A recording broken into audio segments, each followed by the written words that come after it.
momento, todo lo que escuche es bajo su propio riesgo, excepto, claro, los cortes comerciales. De continuar la revolución, la necesitamos mocharle la mano. Unos genios. El que suelte el tigre. Matrimonios entre hombre y mujer. Gallo. Radio Fórmula. Callín Canallín. Felicidades, un año de la maldita hora. Señoras y señores, esto es La Maldita Hora con Cayo de Hacha.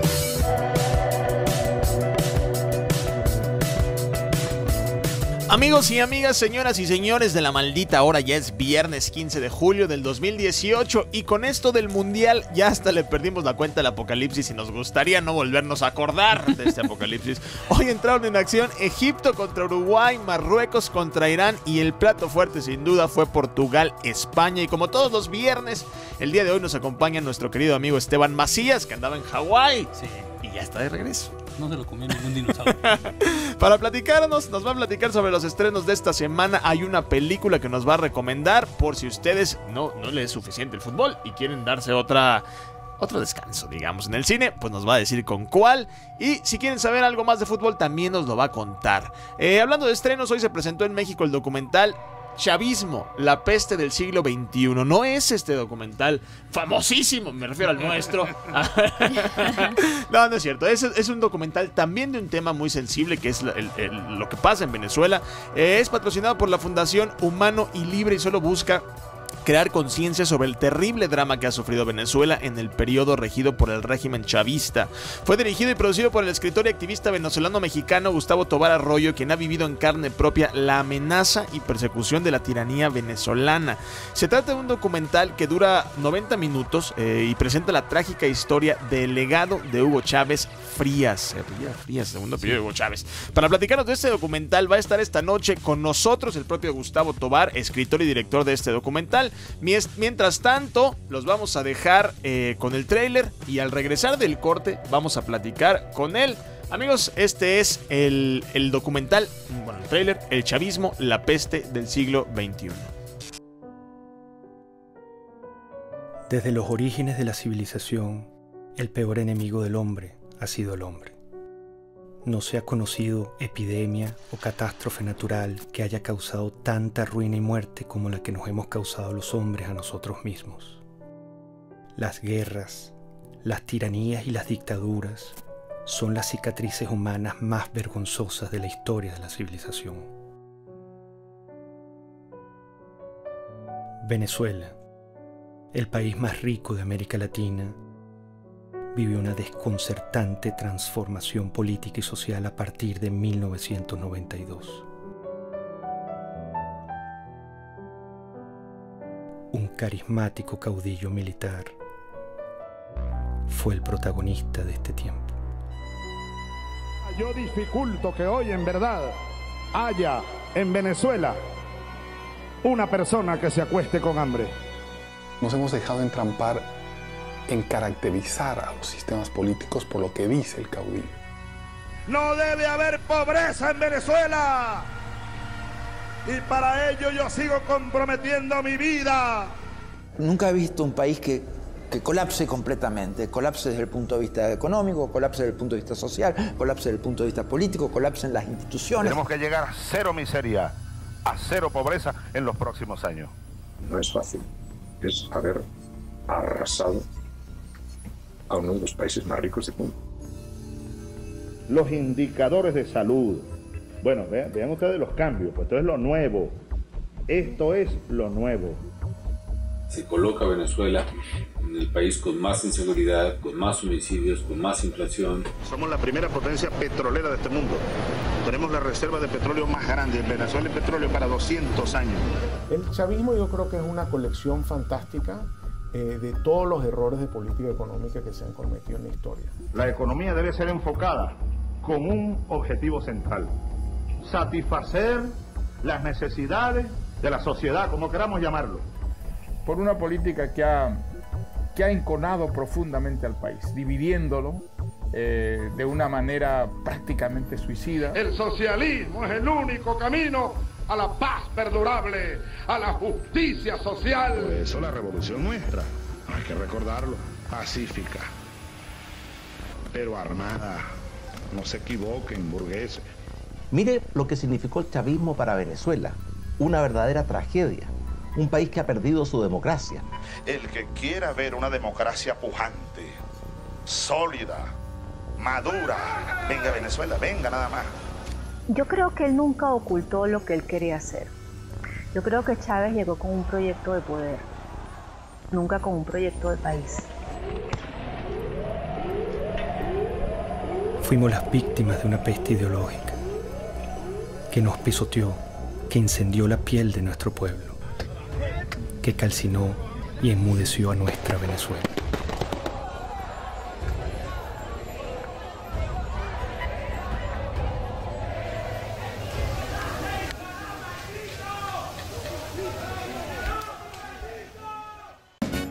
Manda tus videoinsultos o audio sugerencias al WhatsApp maldito en el 55 13 86 32 44. Enseguida volvemos a La Maldita Hora.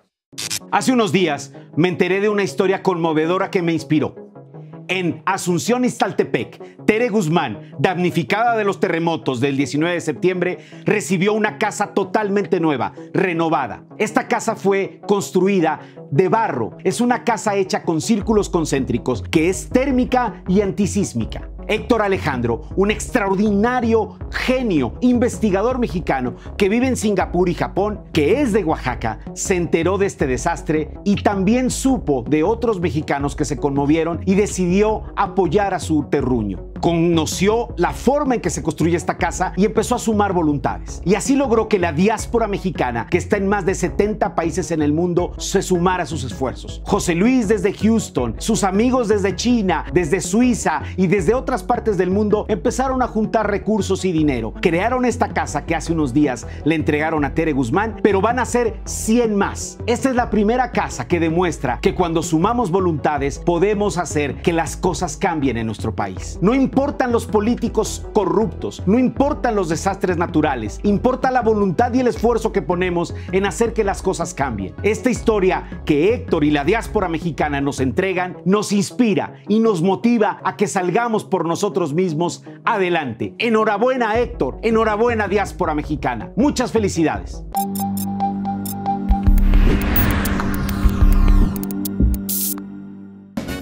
Manda tus videoinsultos o audio sugerencias al WhatsApp maldito en el 55 13 86 32 44. Enseguida volvemos a La Maldita Hora. Señores, ya estamos de regreso, están escuchando La Maldita Hora y el día de hoy, 15 de junio, se estrenó en redes sociales el documental titulado Chavismo, la peste del siglo XXI, que narra la verdadera historia del drama venezolano causado por el carismático caudillo militar venezolano Hugo Chávez Frías, quien dejó un legado de miseria, crimen y corrupción inéditos en la historia de América Latina.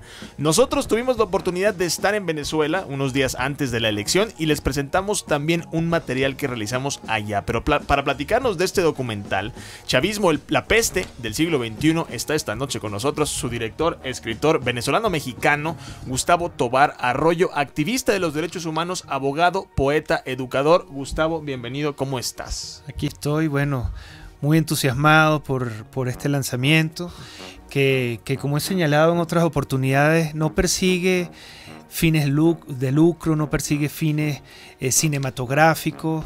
Los únicos fines que persigue son fines de conciencia, que el mundo conozca de viva mano y de viva voz el profundísimo drama, que ustedes de alguna manera ya lo conocieron, el profundísimo drama que vive Venezuela. El esfuerzo ha sido tratar de reunir en 90 minutos 20 años de devastación y ruina. Y espero que ahora que lo puedan ver saliendo del programa, conocer sus críticas, conocer su opinión, porque sin duda es para nosotros los venezolanos, yo lo hablo como venezolano y mexicano, pero para nosotros los venezolanos es un drama que es tan complejo de explicar, que bueno, con este gran esfuerzo esperamos que la gente lo entienda mejor en el mundo. ¿Cómo te surgió la idea? Este tema no es nuevo, incluso el año pasado fueron, yo creo, corrígeme si me equivoco, de los momentos más álgidos. Vimos estudiantes morir en las calles en las protestas, vimos madres gritando por sus hijos. ¿Qué te llevó a este año, que por cierto es año electoral aquí en México, estrenar este documental? Fíjate, en el 2014 el régimen chavista me acusó a mí de ser el gran conspirador de...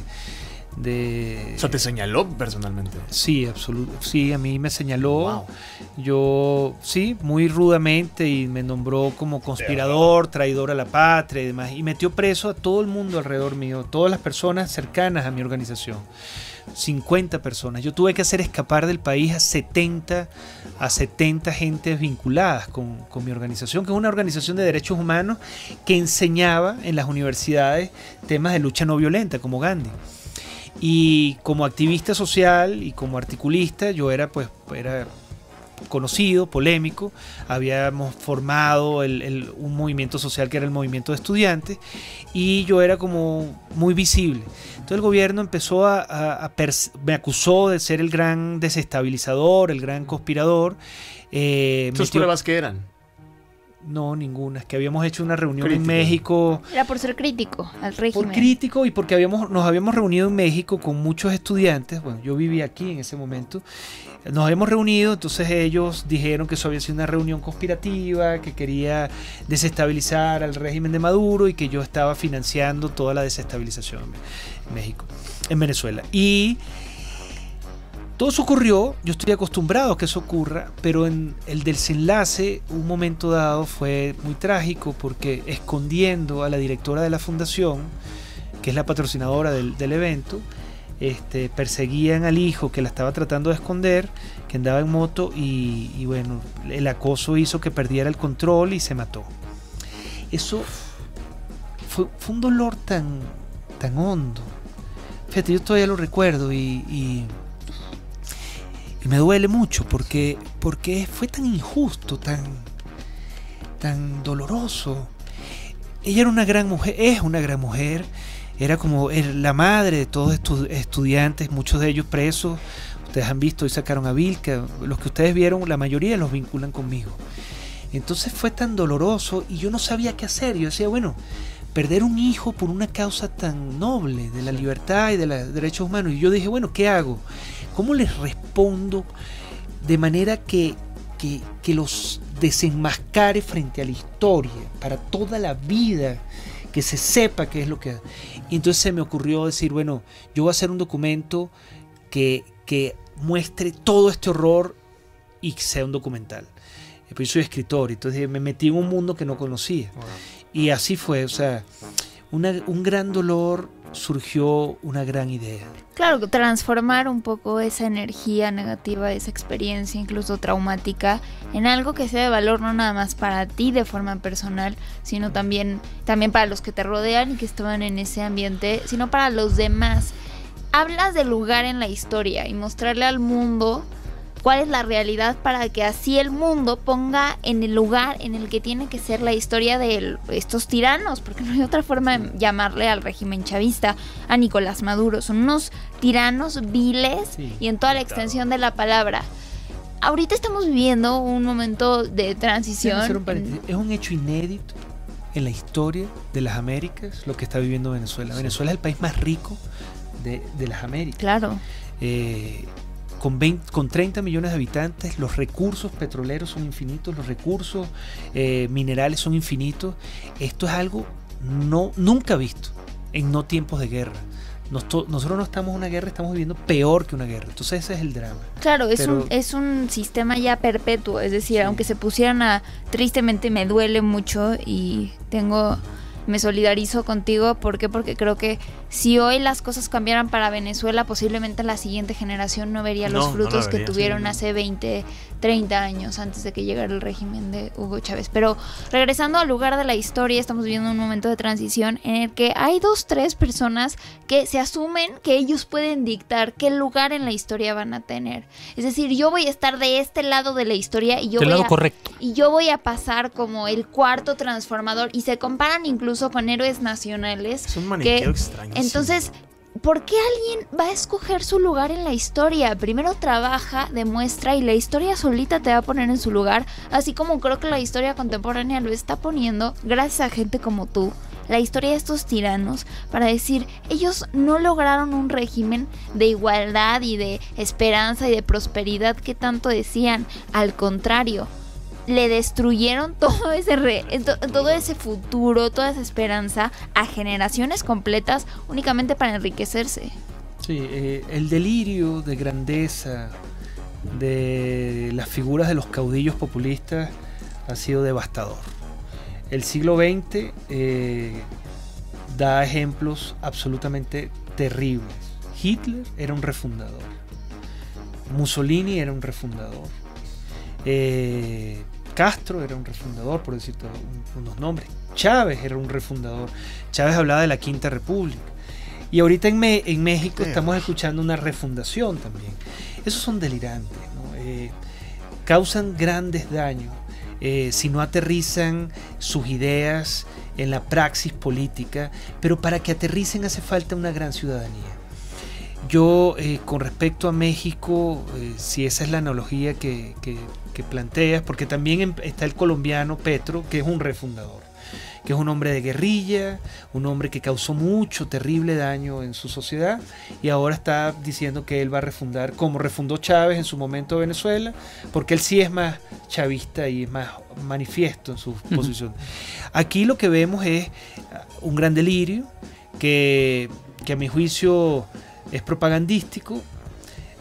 Ojalá México reflexione muy bien sobre las posibles rutas que un delirante puede llevar, a las que puede llevar una sociedad, pero sin embargo yo no me atrevería, pese a las grandes analogías, son muchas, esa es una. El tema de liberar a los criminales es otra. Sí. Chávez hizo exactamente lo mismo. El otro, el tema refrendario es otro. Está toda la vida de la sociedad está permanente en pugnacidad política. Que ahora vamos a votar que la ley no sé qué, entonces vamos a votar. Entonces todo el mundo se está olvidando del trabajo, de la producción, de los derechos, de la diversión. Está todo el día peleando.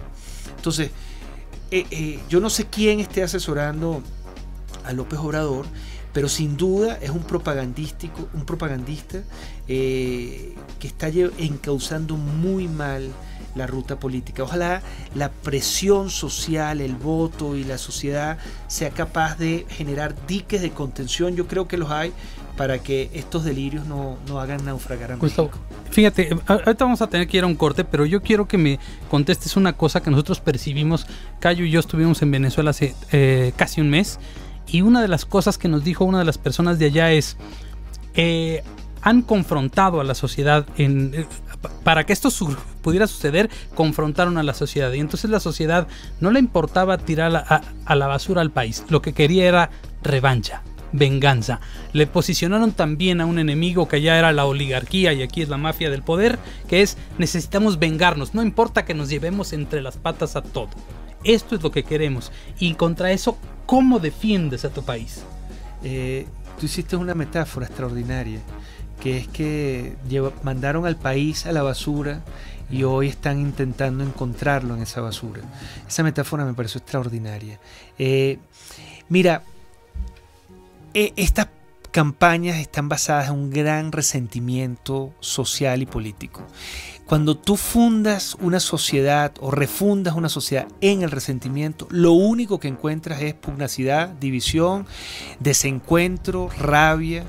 En Venezuela eso hoy es básicamente el patrón total de la sociedad. Chávez logró conquistar esa ansiedad, esa molestia, y la condujo. Él no le llamaba la mafia del poder, él le llamaba el cogollo, no la oligarquía, no. El cogollo, y le llamaba el cogollo del poder, lo acusaba severamente. Venezuela no ha encontrado las vías para curar su herida, porque es una herida muy profunda. Yo todavía te digo, no sé cómo se va a curar. Sin embargo, creo que en México esa pugnacidad puede ser evitada con una gran presión social. Aguántame tantito, después Gustavo, de la elección. Sí. Vamos a ir un pequeño corte, vamos a seguir platicando del documental y de lo que sucede en Venezuela y de lo que podría suceder en América Latina. Señores, están escuchando La Maldita Hora, está aquí Gustavo Tobar. Vamos a un corte y regresamos. Manda tus videoinsultos o audio sugerencias al WhatsApp maldito en el 55 13 86 32 44. Enseguida volvemos a La Maldita Hora.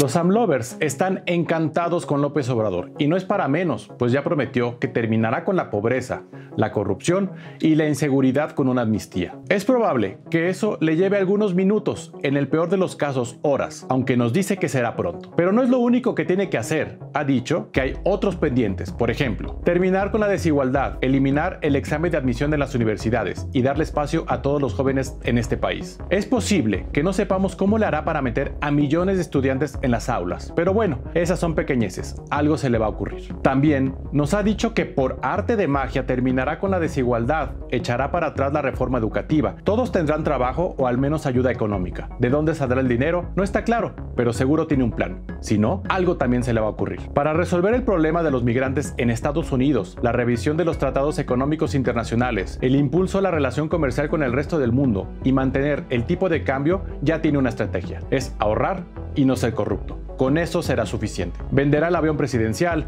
hará 4 refinerías nuevas, aunque tarden más de 6 años en promedio en hacerse. Es probable que con él se hagan en 6 meses. Seguro tiene un plan para esto. Tampoco vivirá en Los Pinos y viajará en vuelos comerciales. Eso no queda muy claro para qué, pero hay que aplaudirlo. En fin, ¿cómo no van a estar contentos los seguidores de AMLO? Si este país va a cambiar en unos minutos, y mejor aún, sin hacer nada. Es más, que la gente siga dando mordidas, comprando piratería, trabajando poco, robando, extorsionando, jodiendo al de al lado. Total, siempre tendremos a nuestro presidente legítimo que nos promete. Al fin, eso no empobrece.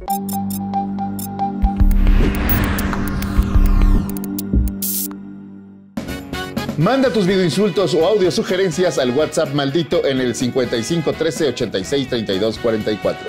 Enseguida volvemos a la maldita hora.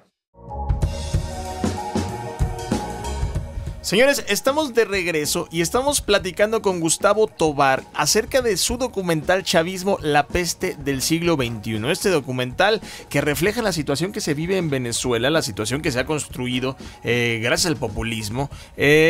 Y las similitudes que podremos encontrar en otros países, el caso de Colombia, el caso de México, el caso de Estados Unidos. Ahora, yo te quiero hacer una pregunta, porque es la misma pregunta que recibimos nosotros cuando fuimos a Venezuela y supongo que es la misma pregunta que todos se hacen con este tipo de materiales. ¿Quién financia este documental? No, ¿Cómo se financia? En el caso fui yo. Yo la verdad no sabía en qué me estaba metiendo, si te soy muy honesto. Yo soy poeta, yo soy escritor, yo no soy documentalista. Yo hago una broma permanentemente, es que yo no sabía hacer ni un video para ponerlo en Instagram. Y cuando ustedes vean esa obra de 1 hora y media no lo van a poder creer. Obviamente un gran trabajo de estudio, un gran trabajo profesional. En el trabajo? De dirección de postproducción, que fue fundamental, fue un venezolano que se llama Manuel Pérez Matos. Extraordinario, el equipo de edición donde está Vladimir Sosnovsky, otro genio del documentalismo, y en la edición también estuvo Jairo Blanco. Son extraordinarios profesionales, muy reconocidos en Venezuela, y yo me apoyé en ellos para poder... hay otros muchos más, ¿no? Pero estoy mencionándolos a ellos porque con ellos fue que articulamos el esfuerzo cinematográfico, que es muy científico, es muy técnico y muy artístico, ¿no? Entonces sí, lo financié yo no tenía ni idea en lo que me estaba metiendo. De repente todo cuesta, todo es costosísimo, además no es que todo cuesta. Cuando viajas a otros países, yo estuve en España, yo estuve en Chile, yo estuve en Colombia, en México, en Washington, no, o sea, olvídate. Te das cuenta de que tus ahorros se desvanecen. Y bueno, yo sí hice un gran sacrificio por lo que estaba pasando, y consideré, nunca me imaginé que esto era tan costoso, pero consideré que era fundamental para la recuperación del país y para que el mundo estuviera más consciente, sobre todo el imaginario colectivo. Entonces esto es, lo he señalado en alguna otra ocasión, esto es un documental técnicamente perfecto, humanamente inolvidable. Y eso era lo que necesitábamos. Es completamente gratis, lo puede ver quien sea. Quien sea. ¿Dónde lo vas a publicar? ¿Dónde va a estar disponible? Bueno, mañana los coproductores, que es un canal de televisión colombiano, que es NTN 24, lo va a transmitir. Pero ya está disponible a partir de las 7 de la noche. Ya hoy está transmitido. Okay. Ya hoy lo pueden ver en... claro. Pero NTN 24 lo va a transmitir mañana. Pero ya hoy ustedes, si se meten en internet... De hecho, yo lo estuve viendo hace ratito, antes de entrar. Está Mario Vargas Llosa, está María Corina Machado, está Álvaro Vargas Llosa, aparece Oscar Arias, Andrés Pastrana, Felipe González, Felipe Calderón. Hay muchos personajes que hablan conceptualmente de esto. La suerte es que son la mayoría conocidos míos o amigos míos, ¿no? Ellos conscientes de las luchas que yo he venido desarrollando en los últimos años, pues me los he topado en foros y han reconocido de alguna manera la labor que hemos venido desempeñando. Y entonces he contado la suerte de que personajes que viven de cobrar este tipo de intervenciones no me cobraron. Entonces yo tuve mucha suerte. Por eso también yo les comentaba que cuidé que los hombres más representativos del momento político e intelectual de esta época participasen señalando lo que ocurrió, porque dentro de 30 años o 40 años, cuando se ve el documental como referencia al horror que fue el chavismo, la gente no va a saber si les caía bien o mal, porque me pasa que cuando uno viene a México, los expresidentes no son muy queridos. Uno va a España, los expresidentes no son muy queridos. Uno va para Colombia, me pasa en todos lados. Sin embargo, con el tiempo, cuando esto envejezca, la gente no va a saber que el hombre que conoció a Chávez, que era presidente de su nación, con lo que eso representa en su momento histórico, está comentando cómo fue su experiencia con él. Entonces sí, tuve una gran suerte. Está Mario Vargas Llosa, está Moisés Naim, intelectuales fundamentales, está Ricardo Hausmann, está Carlos Alberto Montaner, está el presidente Piñera. Eso es otro tema. Piñera, porque ya es presidente. Es presidente. Sí. Wow. Entonces fue entrevistado como presidente. Entonces eso le da un valor Almagro también histórico. Está el secretario general de la OEA, Luis Almagro. Oye, está el fiscal penal, el primer fiscal penal internacional de la Corte de la Haya, que habla de los crímenes de lesa humanidad. Oye, yo te quiero preguntar una cosa que le pregunté también a todo el mundo en Venezuela.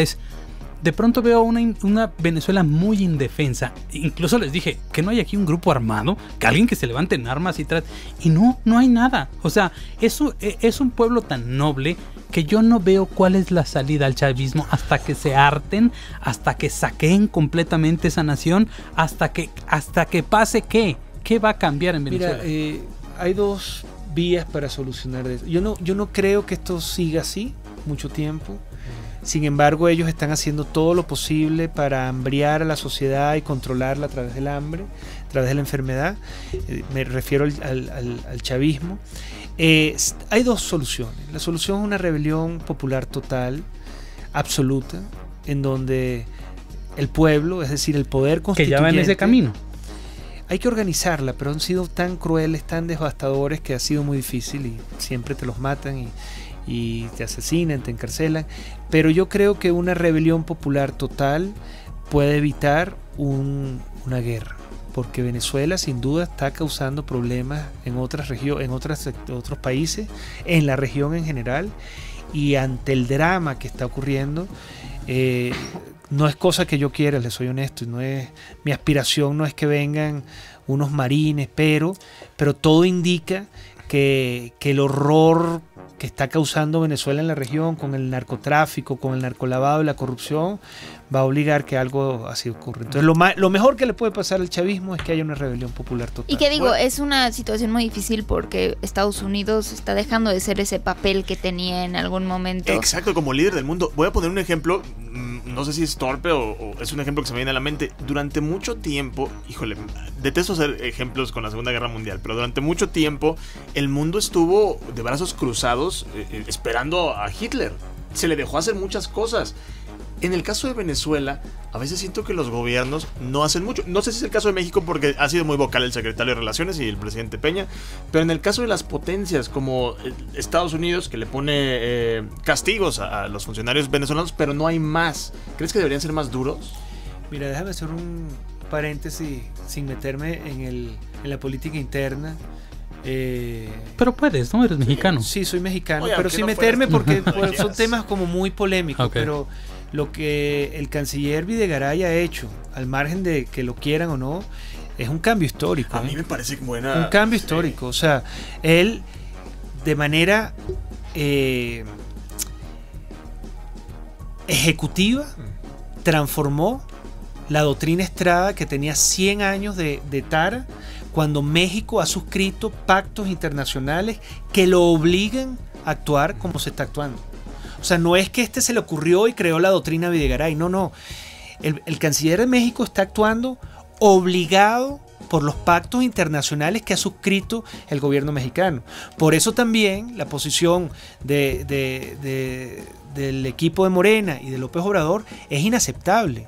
Es no solo desconocer una profunda crisis humanitaria que está sacudiendo al país, a Venezuela me refiero, sino que además de que la está desconociendo la obligación jurídica que tiene el Estado mexicano de actuar cuando hay violaciones graves a la democracia y a los derechos humanos.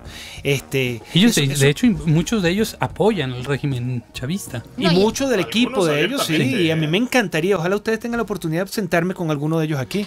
Lo hemos hecho muchas veces, vamos a seguir intentándolo. No tienen es que si la estamos en época electoral, a nadie le va a convenir de ellos, por más que sea. Es que no tienen argumentos. Y ocultarlo, pues sería la otra opción. A mí sería extraordinario. Pero bueno, me preguntaba si siento que tienen que ser las sanciones un poco más duras. Frontales. Fíjate, Trump, que es un padecimiento de nuestro siglo, sin meterme tampoco, sí. pero sí es un padecimiento de nuestro siglo, ya ha hablado incluso de intervención militar con Venezuela. Yo creo que eso está en el escenario.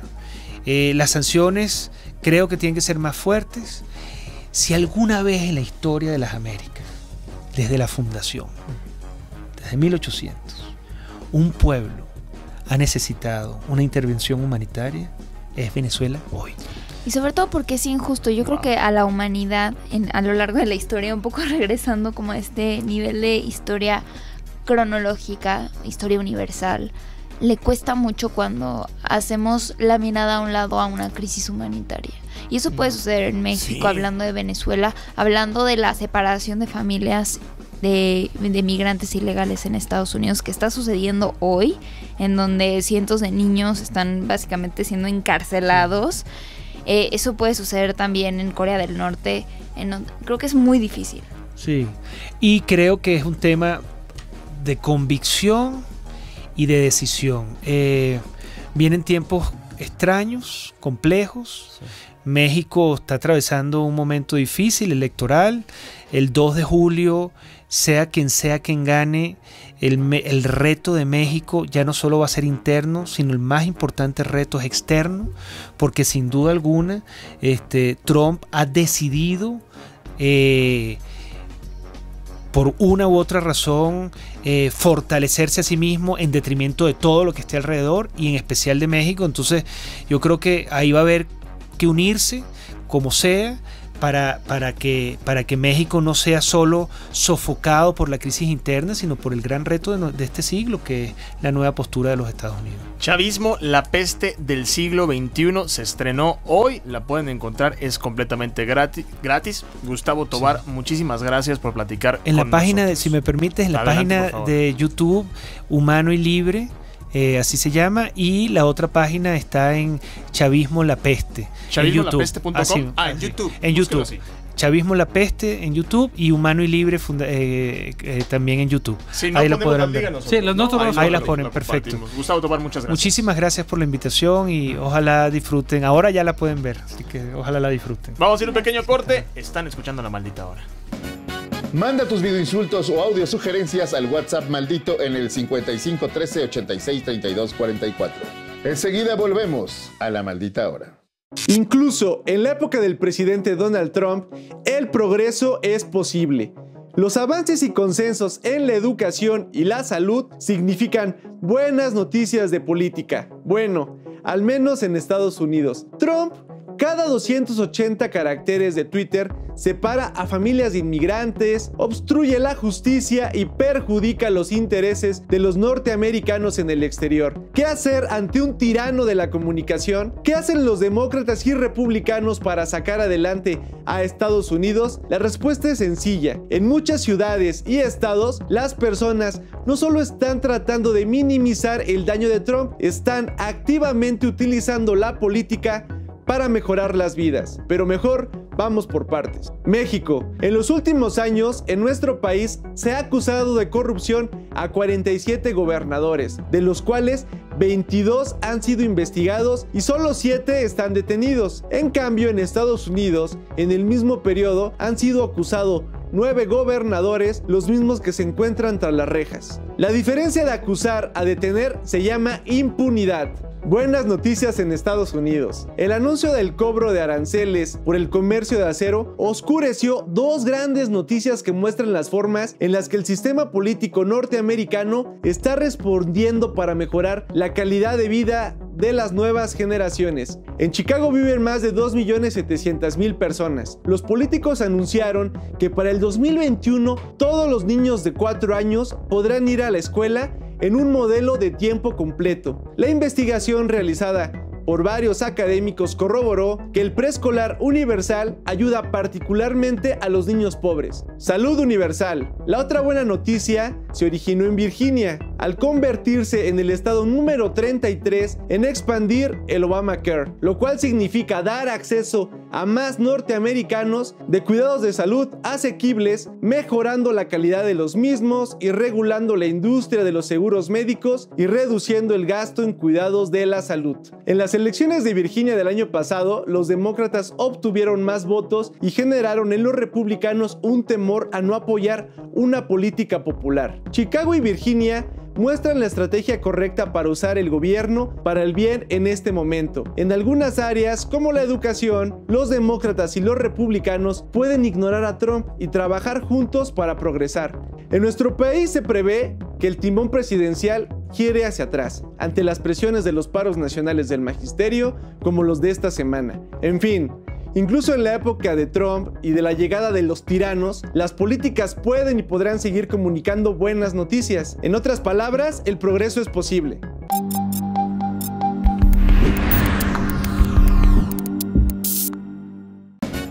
Manda tus videoinsultos o audio sugerencias al WhatsApp maldito en el 55 13 86 32 44. Enseguida volvemos a La Maldita Hora. Señores, ya estamos de regreso. Están escuchando La Maldita Hora a través del 104.1 de FM, 1500 de AM. Pero eso ya lo saben. Hoy es viernes y a diferencia de la semana pasada que estaba en Hawái, hoy nosotros estamos... No es cierto, nadie está en Hawái. Nadie. Ojalá, imagínate. Estamos con ustedes. Lo pueden comprobar a través de Facebook, ¿verdad? Esteban, ¿cómo estás? Oye, yo me siento mal. ¿Por qué? Pues porque debería de traer, no sé, la playera de Costa Rica o la playera de... Aquí tenemos más, aquí tenemos todo un inventario. Pues están ustedes... Me echaron la de Argentina por agrandado. Oye, se vale. Ellos juegan mañana, ¿no? ¿Viste Argentina lo que dijo Maradona? Por sencillo y carismático. ¿Escucharon lo que dijo Maradona de...? Sí, que no le gustaba que México fuera sede, pero nadie le preguntó. O sea, es el tema. Encima que se corone en nuestro país. Exacto. Y que mete con la mano a ver, seamos honestos. Diego Armando Maradona fue un gran futbolista. Muchos dicen que es el mejor. Pero lo que tuvo de gran futbolista en su vida personal y en la inteligencia, o sea, el coeficiente intelectual es directamente proporcional a lo buen jugador que fue en su momento. Entonces hay que tomar las cosas de quien vienen, ¿no? Mira, la verdad es que a mí me parece que es el mejor jugador de fútbol que he visto. Porque además... ¿Ni Pelé? No estoy tan viejo. No lo vi jugar. Yo tampoco, pero yo creo que a Maradona sí lo vi jugar y era más una cosa... Messi. Lo que me dice la gente es que hoy Messi es un robot. No, Maradona tenía una gran cualidad. Él decía, voy a jugar solito y no necesitaba a los otros 10. De verdad no los necesitaba. Pero eso no te hace un buen jugador de fútbol. Te hace un fantástico jugador pero de fútbol. Él solito juegas en llevó equipo. A Argentina a 2 finales. Esa es su crítica más grande, ¿no? Que no... Digo, la diferencia entre Messi, sí es cierto, Messi no tiene un mundial, ¿no? Esa es la gran diferencia. Y Messi sí depende de un sistema y de un equipo. Ya aquí no estamos clavando en asuntos pamboleros, pero Messi sí depende de un esquema y de un sistema y de unos compañeros. Aunque lo pueda hacer muy bien solo, Maradona no. Maradona podría jugar con 10 troncos, bueno, 9 troncos, un buen portero, y llegaba a la final del mundial. rescató al Nápoles, que era un equipo chiquitito. Fue donde sí, pero no, sus declaraciones no han sido precisamente. Sí, yo creo que hay que tomarnos las cosas de quien viene. Señor Esteban Macías, ¿qué nos recomiendas este fin de semana? Ya inició el Mundial. La gente ver el Mundial, si quieren. Buena recomendación. No, mejor hablemos de los partidos. Bueno. Sí, no. Fíjate que sí hay básicamente un estreno que es muy importante. Y yo le tenía un poco de recelo a Los Increíbles segunda parte. Y de entrada porque Pixar no lo conocemos o no lo reconocemos por tener buenas segundas partes. Salvo Toy Story 2 y 3, que me parece que hicieron un trabajo bueno. Buscando a Dory, la secuela de Nemo, es una mugre. Cars 2 y 3 son bastante pero que son muy malas. buenas para su franquicia. Es lo que Son yo leí. en cuestión de dinero. En cuestión de historia. Sí, de película, no. Son malas películas. La precuela de Monsters University, me parece que tampoco es una gran película. Y entonces retomar y hacer una segunda parte de quizá no la mejor película de Pixar, que es Los Increíbles, que es diferente, es disruptiva, es una propuesta de animación distinta para su época. Estamos hablando de que se estrenó Los Increíbles hace 14 años. Wow, no se me hace tanto. Imagínate nada más. Se me hizo, wow, 14 años. Entonces se estrenó 14 años. En el 2004. Es el 2004 Los Increíbles. Puede ser, se me hace más fresca, se me hace, no sé, yo hubiera apostado en 2010. Porque es una película que fue fresca. Y a tal grado que incluso para su director Brad Bird, que estaba dirigiendo su primer película de animación, él había escrito, ¿te acuerdas aquella otra muy buena cinta animada, El Gigante de Hierro? Que tenía mucho corazón. Él la escribe, dirige por primera vez con Pixar el asunto de Los Increíbles, y es tan diferente que los estudios llaman a Brad Bird a hacer películas de acción. Él dirige una de las cintas de la franquicia de Misión Imposible, él dirige a George Clooney en Tomorrowland, y pues con buenos resultados, pero insisto, es tan buena su hechura al contar una historia así de este género, que lo llaman para hacer películas con actores. Ahora regresa, él mismo escribe y dirige esta segunda parte. ¿Ya se estrenó en algún lugar o es Los Increíbles es un estreno global, pero le fue muy bien. Tiene una muy buena crítica, y te voy a decir en dónde creo que viene el gran éxito. La primera película era una cinta de superhéroes. Pues sí, con esos niños que se los prohíben, y tiene una hija y tiene un hijo y juegan un poco con la familia. Pero en realidad es una película de superhéroes. Es decir, te ponen a gente extraordinaria en situaciones ordinarias. Esta película es una situación a veces ordinaria y a veces extraordinaria. Y los personajes cambian de ordinarios a extraordinarios. La mujer del matrimonio, que es Elastigirl, que hace la voz Consuelo Duval, está en extraordinaria. Ella es la superhéroe y bla, bla, bla. Que eso también me llama la atención. Creo que viene un poco de esta corriente de cambiar los roles del hogar, por ejemplo. Es decir, que ahorita, bueno, en la primera película, no sé si recuerdan, y si no está en Netflix y la pueden ver otra vez, a él es el que lo llaman y él es el que regresa primero y luego ya la familia se incorpora. Y creo que no la he visto, pero en esta ocasión es al revés. A ella la llaman por una sencilla razón. Ella está mejor posicionada en marketing con la gente. Entonces es más fácil que la gente vuelva a aceptar a los superhéroes porque ella tiene una mejor recepción, y porque además los gringos dirían sus casualties, es decir, la derrama económica o la pérdida económica por sus misiones es muchísimo menor que la de Mr. Increíble. O sea, Mr. Increíble no lo llaman. Él se tiene que quedar en la casa a cuidar a los niños con una sonrisa, decir, sí, mi amor, vete a trabajar todos los días. Pero eso está padre porque te muestra, imagínate, ahorita y a otras generaciones, muestra un cambio de roles del hogar que no está mal. O sea, no está mal a veces que la mujer tenga que ir o cumpla con otros papeles que hace 50 años era impensable. O sea, que el hombre se quedara cuidando a los niños era inimaginable. Y toca temas universales que nos corresponden a todos. Un señor de 40 años que entra en una crisis de mediana edad porque no es el proveedor de su casa. Una hija adolescente que quiere salir por primera vez con el chavito y que no puede porque tiene otra situación. O sea, esta es una continuación pasando los 14 años. No, ¿cuántos años pasaron desde la última en teoría? Esta película empieza en el momento en el que terminó la anterior. Porque hay que recordar que esta, a pesar de ser animación, es una película de época. Ellos están en los 60s, ¿no? Estamos en un gobierno, pues, de la Guerra Fría. Estamos hablando de, pues, del FBI, ¿no? Y de pues todo este mundo ahí, Hoover secreto y tal, y entonces prohíben a los superhéroes porque son espías y quizás los pusieron ahí los rusos. Entonces tiene todavía toda esta dinámica y la película, insisto, empieza donde termina la anterior y eso también funciona. Oye, Esteban, pero ¿cómo le hacen para ligar 14 años después? Porque quienes eran niños de 6, 7 años en aquella época, pues ahorita son adultos ya, o sea, son mayores de edad, ¿no? ¿Cómo las conectas? Incluso quien la haya visto no se acuerda claramente de la historia. ¿Cómo no te acuerdas para los chavitos, pero como bien dices, el que la vio a los 6, 7, 8 años, que hoy tiene 20, pues va a querer ir a verla porque tiene un recuerdo de infancia pues, bonito o interesante, entonces va a querer ir a verla. Y lo que me llama la atención, y que bien lo dices, María José, es cómo puedes, con temas muy actuales, seguir jugando con esta historia, con esta dinámica familiar. Ese es el gran mérito de esta película y que la hace mejor que la anterior, que tiene una dinámica familiar muy entretenida, muy bien pensada y muy bien escrita. ¿Esa es la gran apuesta de Pixar para este año? Sí, es la gran apuesta de Pixar, porque los estudios de Disney también traen otra secuela. Hay que recordar que Disney, digamos que tiene 2 casas de animación, hay una tercera ahí chiquitita, pero que la toma Disney Animation. Entonces digamos que funciona Disney Animation por un lado y Pixar por el otro. John Lasseter, que era el gran creador de Pixar, lo quitan de esta compañía y lo llevan a dirigir toda la animación de Disney, tanto Pixar como Disney Animation. Y el señor levanta el área de Disney Animation, que ya nos ha regalado buenas películas como Bolt, Frozen, Moana, Ralph el Demoledor y algunas otras. Que también va por su secuela. Y que también va por una secuela. Viene la nueva película de Ralph el Demoledor. Ya no es solamente un jueguito, sino ahora también es se meten a internet, ¿no? Ya los juegos no son del arcade, ¿no? De quedarte nada más en la consola, sino pues te metes a jugarlos en internet. Y de eso irá Ralph el Demoledor. Pues Los Increíbles 2. Los Increíbles 2 es la gran apuesta de Pixar para este año y creo que les va a ir bien.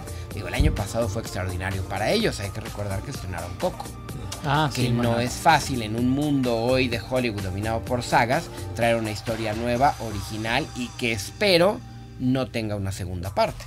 Y bueno, yo también esperaría, pero yo estoy bien ahí. Pero bueno, chance regresa la abuela Coco.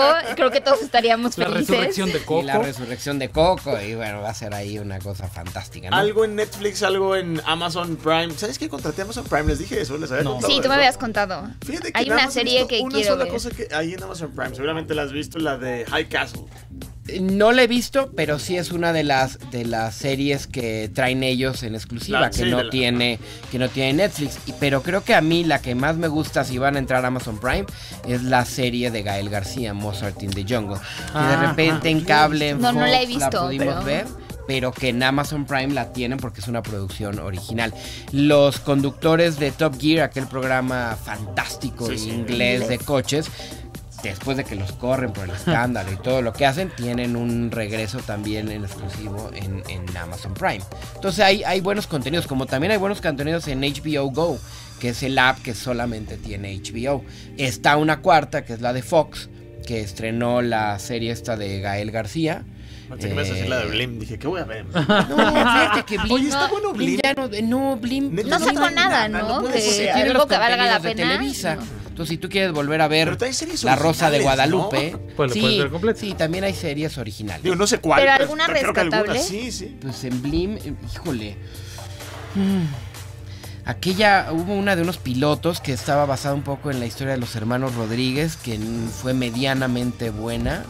¿No trae la biografía esta de la Leona Dormida? ¿No es en Blim? La de Lupita D'Alessio. Sí, la de Lupita D'Alessio está en Blim. No sé si lo único que no me gustaría ver. Creo que es la única biografía que no me gustaría ver. Mi mamá la amaría, ¿eh? No sabes cómo mi mamá, no sé si ya salió, pero la amaría. Y la que viene es la de Silvia Pinal, que va a estar en Blim. Mira, esa sí se ve más interesante, ¿no? Si es que hablan del rol de Silvia Pinal en aquellos inicios, en los 70s de Televisa y del reinado de Emilio Azcárraga, ¿no? Esa suena mejor.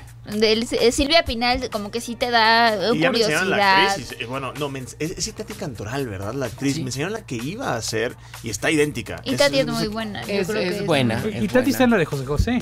Sí, No, a ver, corrígame si estoy equivocado. Yo hoy vi creo que es el de Televisa, ¿no? El de la mano, el del famosísimo Compayito, ¿no?